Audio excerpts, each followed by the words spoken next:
as a chief information security officer, are we thinking that we're right?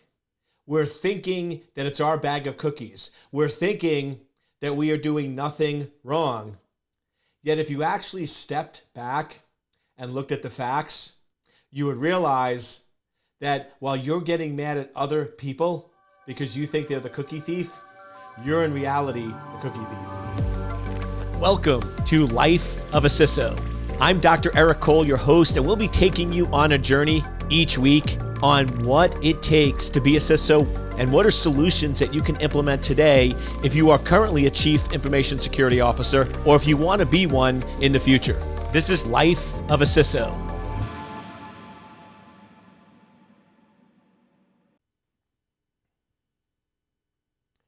Welcome, my friends. You know what time it is. It's time for Life of a CISO with yours truly. The doctor is in the house. Hope you're doing amazing. And what we want to do on this episode is sort of look at some lessons learned from being a CISO. But really the biggest lesson learned that I want to share with you is make sure you have all the facts. Make sure you really know what is going on. Because I hear this all the time where I talk to CISOs and they're like, the executives don't care. They don't listen. It really doesn't matter. And they basically get frustrated and they either give up, do other things, or leave for another job. And the reality is the executives did care. It's the CISOs weren't presenting the material in a way that the executives understood. So they took misinterest as not caring about security when it was really they don't understand about security. So I always like sharing this little lesson when we talk about sort of make sure you have all the facts and make sure you have all the data. So there was a person who was traveling and they get to the airport and they realize that their flight is delayed and they have an hour and a half before their next flight. So they decide to do what most people do and they go to the bookstore at the airport, they buy a book and they get a bag of cookies. And they sit down to start reading the book and they proceed to start taking a cookie out of the cookie bag. But they notice something interesting. The person next to them is also taking a cookie out of their bag. And at first this person's a little irritated going, wow, that's pretty bold of that person. Who do they think they are to be able to eat my cookies without even asking? They don't even ask if they can have a cookie. They just reach down into my bag of cookies and start to eat cookies. And this continues. As the person continues to eat cookies, the person next to them continues to take cookies out of the bag. And this person is getting more and more irritated over this cookie thief. How dare this person steal their cookies? And actually acting like it's okay. They're not even saying anything. They're just smiling at the person. And then it gets down to one cookie left in the bag. And this person is like, what is the cookie thief going to do? And the person reaches down, grabs the cookie, breaks it in half, and offers half of the cookie to this person. Now, this person at this point is just beyond irritated. They're like, how dare they take the last cookie and they only give me half? Who do they think they are? So abruptly rips the cookie out of that person's hand, gives them sort of a dirty look, and goes off to board their plane. Still frustrated, still infuriated at this cookie thief. The gall of this person to not only eat their cookies, but to take the last cookie and only give them half. They get on the plane, they sit down, they're going through their bag to get situated in order to get ready for the flight, and their eyes get really, really big when they notice their bag of cookies sitting in their bag. Just let that sit in for a moment.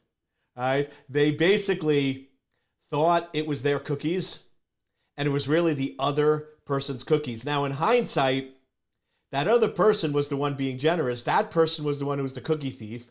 That person was the one that was wrong. But notice how they judged a situation based on incomplete facts. Now, let me ask you a question. How many times do we do that in our own lives? How many times, as a chief information security officer, are we thinking that we're right? We're thinking that it's our bag of cookies. We're thinking that we are doing nothing wrong. Yet if you actually stepped back and looked at the facts, you would realize that while you're getting mad at other people because you think they're the cookie thief, you're in reality the cookie thief. So just always be careful not to judge a situation. Always make sure you have all of the data. And one of my favorite tools that is so effective in being a chief information security officer is what we call reframing. Reframing has to do with how can we look at this differently? How can we step back, look at this situation with different data and come up with a different perspective? It's how you can have a situation where you have two different people in the same situation coming out completely differently because they decided to frame and look at it differently. Now, I know some people go, but Eric, if you're being mistreated or they're not respecting you or they're not including you in the meetings, there's no way to reframe that. They're just not appreciating security. They are leaving me out. They're being non-inclusive. They just do not care about security. There's no other explanation. And I'm like, really? No other. I love when people use the absolutes, right? Or my other favorite, all executives don't care about security. All? Like how many have you talked to? Have you talked to every single executive? Because my guess is there's hundreds and thousands of executives on the planet. So you're telling me that you've interviewed every single one of them and none of them care about security? Well, I've talked to three. Three doesn't seem like everyone. Three doesn't seem like all, right? So we got to be really careful. And in most cases, when I am working with CISOs where they are like the executives do not care about security. They do not care. I talk about executives and they're like, oh, security is our number one priority. Eric, why do you think we have you come in and speak to the board every month? Why do you think we have you as a coach to consult with us and give us information and details? And then I ask them, well, why don't you include your CISO? And here's the crazy part that happens almost 9 times out of 10. Oh, Eric, the CISO is more technical. They really only care about the technical solutions. They don't really care about the business. And whenever we try to include them in business level decisions, they're not interested. They always want to take it technical. They always want to go tactical. So because they're a really good, smart person, we just figured we would let them put in their swim lane. Even though they have the CISO title, they're really more a senior network engineer or security engineer. And then we'll bring in other people that understand and like the business side of cybersecurity to help out. That's a completely different perspective, isn't it? Here, you're thinking they don't care about security, and in reality, they don't think you care about business. But here's the problem. Nobody ever talks. Nobody ever communicates correctly. So one of the key lessons learned is you must be willing to ask hard questions. You must become a master of communication. Because otherwise, if you are acting on a limited data set and you're not willing to reframe, you're not willing to say, wait a second, could maybe the problem be me? Maybe I'm the one at fault. Instead of me pointing the finger, like in that story, the cookie thief, instead of pointing the finger going, that person is stealing my cookies, what if you step back and said, wait a second, could I potentially be eating their cookies? Maybe I have the wrong bag. Maybe there's 2 bags of cookies and I'm taking it out of their bag. Once again, being able to step back and say, what am I not considering? What other factors are at play here that I am not currently aware of that I might want to consider? And like I said, there's always an alternative data point. You can always look at things differently. The question is, and it comes back to me, one of the best quotes from Einstein that most people overlook and don't attribute to him, but one of Einstein's, to me, favorite quotes is one of the most important decisions any person can make is whether they live in a friendly universe or a hostile universe. So the question you have to decide is the world working against you or is the world working for you in your best interest? Because here's the reality. If you think the executives are against you, if you think all executives are evil, if you think all executives hate security, you're going to approach the situation a lot differently than if you think executives are smart, brilliant people that know security is the top priority for their business and care about security. Because here's the reality. If you're not being invited to meetings, if you're not being included in decisions the way that you should, and you think all executives are evil, then you're going to frame it that they don't care about security, they're just bad people, they don't like me, they don't include me, and then you're going to behave in a way that creates more of that.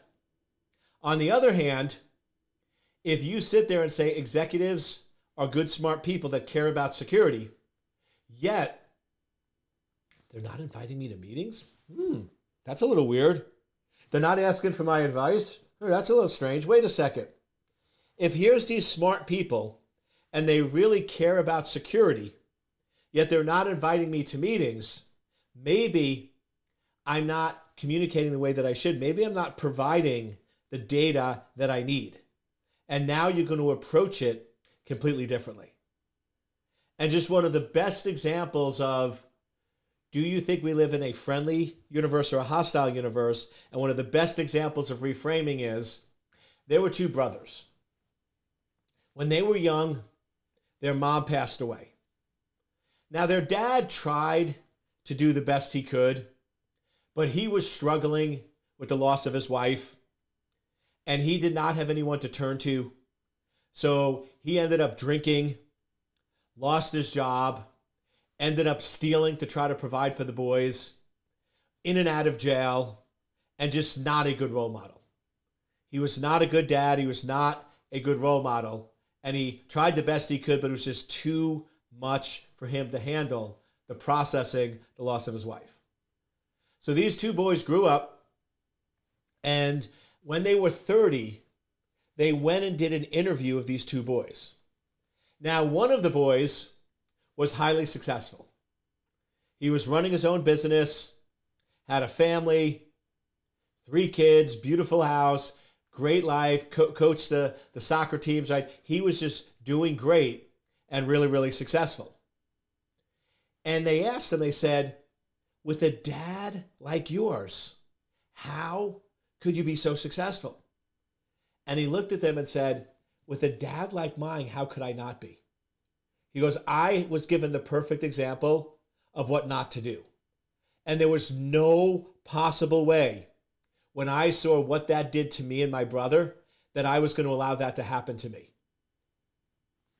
Next brother they met up with at 30 years old. He was in and out of jail, broken marriages, broken relationships, doing alcohol, really, really bad shape. And they asked him the same question. With a dad like yours, how in the world could you grow up to be just like him? And they looked and said, how could I not be? If that was the only example I was given, how did I have any other choice but not to follow in his exact footsteps? Same situation, same boys. One decided to look at it as a positive and one looked at it as a negative. So once again, you can determine the lens that you're looking at executives at. You can look at the lens in which you're viewing the executive team, but I will tell you, based on experience, based on working with hundreds of executives from a range of different companies. Executives care about cybersecurity. Executives are concerned about cybersecurity. Executives know that cybersecurity is one of the top 3 priorities. However, executives have also gotten a negative connotation that many CISOs are too technical, that many CISOs don't understand business, and many CISOs are focused more on the problem than the solution. Now, yes, you could sit here and say, but Eric, the executives have a negative view of us. The executives have a negative view of us, so how in the world can I be successful? Yes, you could be that one brother. You could be that one brother that says, because the executives are tainted, they don't understand our value, they already stereotype me as being too technical, there's no way I can be successful. And that's true. And guess what? You won't be. On the other hand, you can be awesome. I know what the exact issue is. The executives are concerned that I'm too technical, so guess what? I'm going to show them I'm not. I'm going to show them that I am a business-oriented executive, that I'm a chief officer, that I understand and know my primary responsibility as a chief officer is the financial success of the organization with a focus in on security. And I'm going to show them how I strategically use cybersecurity as a business enabler. So you get to choose. I urge you, choose the positive. Because if you go in saying the executives want to learn about security, they're open to it, they want me to sit at the table, they want me to be at the meetings, they want my input, but they've had some bad experiences, so guess what? I'm going to change all that. I'm going to show them I'm a different CISO. I'm going to show them that I can enable the business to be as successful as possible. So it's really your choice, right? You get to decide which way to go. And I'll just give one more story and then we'll jump into more lessons learned. So there was a man walking on the beach in California, and a couple came up to him and said, "Oh, do you live here?" He said, "Yes, I've lived here for 25 years. And they said, "Listen, we're looking at moving into this area and we're curious, what are the people like? What are the people like in this area?" And he goes, "Well, what are the people like from where you come from? From where you come from?" Like, "Oh, you have no idea.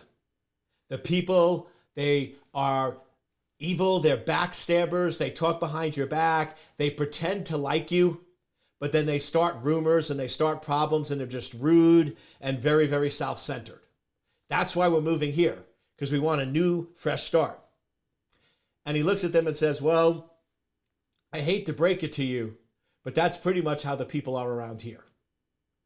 He walks another mile or so, and another couple comes up to him and says, "Hey, we're looking to move here. We're wondering, what is the area like?" And he says, "Well, what's the area like where you come from?" And they go, "Oh, you have no idea. The people are the nicest, kindest, sweetest people. Everyone helps you out. Everyone is courteous. Everyone will always do favors for you. We're relocated because of our job, but we're so sad to leave because it's just such an amazing neighborhood with such wonderful people." And he looks at him and goes, "That's pretty much what you're going to find around here." Right? And the point is, it's your view of the world. If you think that people are nice and kind, guess what? They're nice and kind. If you think they're evil and manipulative, then guess what? They're evil and manipulative. So I urge you, to be a successful CISO, you must be allies with the executives. You must recognize that the executives are good, smart, wholesome people that care about security. You just have to do a better job communicating. So first lesson learned, ask lots of questions and listen. Realize as a CISO, you are not the smartest person in the room. As a CISO, you are not the center of attention. As a CISO, you are there to add value, but less is more.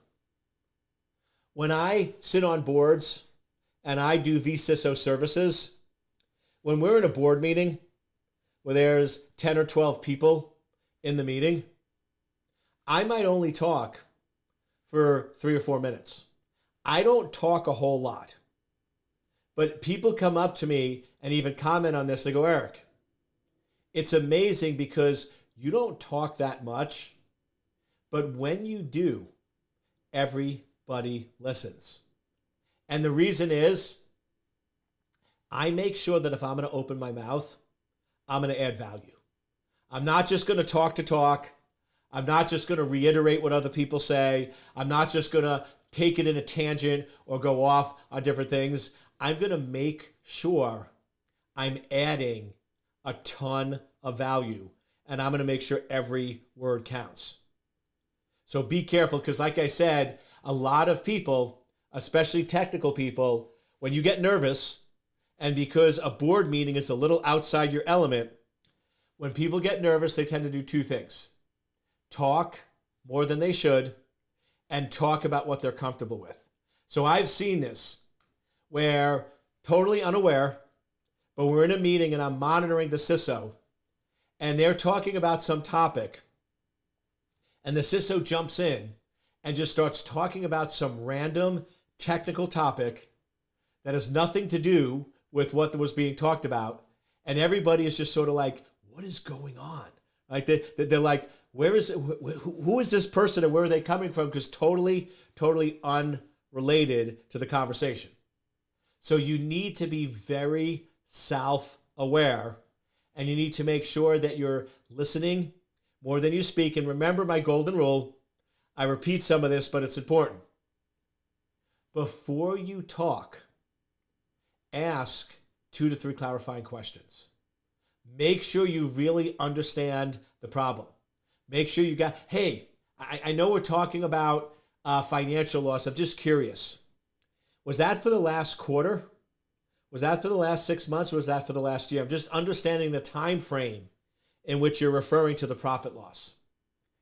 And if they go, wow, that's a great question, or, oh yeah, that's a really important data point, then you know you're on par.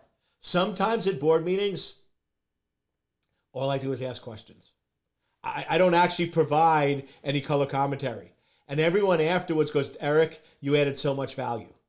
Those questions provided so much additional clarification that everybody wanted it. So once again, make sure you are listening. Less is more. And remember, you don't have to prove yourself. If you were invited to the party, you deserve to be at the party. You don't have to show you're smart. You don't have to show you deserve to be there. Also, if you want to win at being a chief information security officer, if you want to win at winning over the executives, if you want to be one of the folks on the inner circle, the core team, CEO, COO, CFO, chief legal counsel, and CISO, you want to be one of the 5 or 6 lead executives, which guess what? Cybersecurity is important enough that you should be, and it absolutely needs to be, but you have to prove your value. It's simple. Focus on the outer letters, not the inner letters. What I mean by that is CISO. CO are the outer letters. The first letter is C, the last letter is O. The inner letters are IS. Don't worry about information security. You got that, you know that, you've done that for 3, 5, 10 years, you're a rock star. They know that. What you want to focus on becoming a master is chief officer. Chief officers are strategic. Chief officers are problem solvers. Chief officers understand and balance risk. And chief officers focus on growth of the business, stability of the business, revenue of the business, and profitability of the business. I'll give you one of the golden rules of a CISO. If cybersecurity negatively impacts the business, you're wrong. And that's one of my favorite tests. If I say that to you and you fight me, you're like, Eric, that's not true. There are some exceptions where cyber overrules the business. There are some exceptions where cybersecurity is more important than revenue or profit. Congratulations, you're a world-class security engineer. That's how world-class security engineers think. That's how world-class security engineers act. And guess what? I want my security engineers to be that way. However, if that is your mindset, you are currently not thinking like a CISO. Chief Information Security Officers know that revenue and profit is more important than cybersecurity. If you go in and you're going to implement cybersecurity measures that negatively impact the finances of the business, that negatively impact the revenue and profitability of the business, you are wrong. You are wrong 7 days a week, 365 days a year. Your focus is primarily on growth of the business. Cybersecurity is the tool that you use for doing that. Also, cybersecurity is about risk management. It's not about yes or no. There should never be a situation where you go in and you say, under no circumstances would we ever do that. It depends. Remember, cybersecurity is always about asking two questions. First question, what is the value or benefit? What is the value or benefit we get from doing this? Question one. Question two, what is the risk or exposure?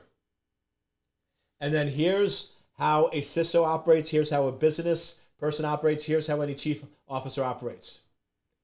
They ask a follow-up question. Is the value and benefit worth the risk or exposure? Because guess what? Sometimes it might be. You might go, Eric, there's no situation in which we would ever take this risk. Really? So what if you're in a situation where your company is out of money? No more funding, no more money. And if you don't do something, you will go out of business within 3 weeks. You will run out of money and in 3 weeks, doors closed. But there's this very risky option that could bring in $10 million within 2 weeks. Would you do it? Absolutely. The business is going to go out of business anyway. So if you don't do it, you're out of business. You're done. So why wouldn't you take a risk that's very risky, very, very risky, but the upside is you can make $10 million. So if I have a situation where the company is on the line, the company is going to go out of business unless I make money, and you're telling me I can make $10 million, that value or benefit is worth that risk.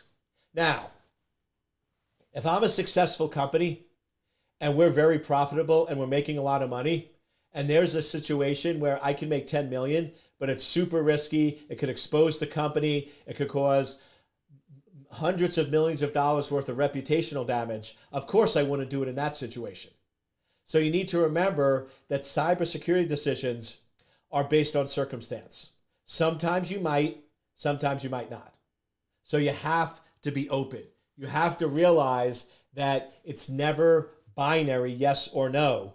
It's is the value or benefit worth the risk or exposure. Also, be willing to learn. Be willing to take feedback. Criticism is not a negative. If after a board meeting, the executive says, Eric, can you please stick around for a minute? And everybody leaves and they go, Eric, I know you were trying to be helpful, but that information you provided wasn't really of value. What would I do in that situation? I would say, thank you so much, but can I ask you a question? I'm trying to understand because I'm not disagreeing with you, but I thought it was. So can you tell me why it wasn't valuable and what I could have done differently so it would have been of value? Now notice what you did. You took criticism and you turned it into an actionable item. My rule of thumb is I love feedback. I love criticism, but it needs to be actionable. If it's not actionable, you need to pull the strings and get more information. If somebody comes up to me and goes, Eric, I didn't like your presentation. not actionable. Can you tell me why? Oh, well, you didn't cover X, Y, and Z. Okay, thank you. Now I have actionable data. So if you're not getting the results that you want, ask questions. And if you get criticism, welcome it with open arms. But if it's not actionable criticism, ask for additional details and ask for additional information. Remember, cybersecurity is one of the top priorities to an organization, and it's one of the top priorities to the executives. So if the executives are not treating cybersecurity as a top priority, maybe the issue is you. Maybe you need to apply some of these lessons learned, and maybe you need to start showing up a little differently. Hope you enjoyed this episode of Life of a CISO, and we'll see you next week.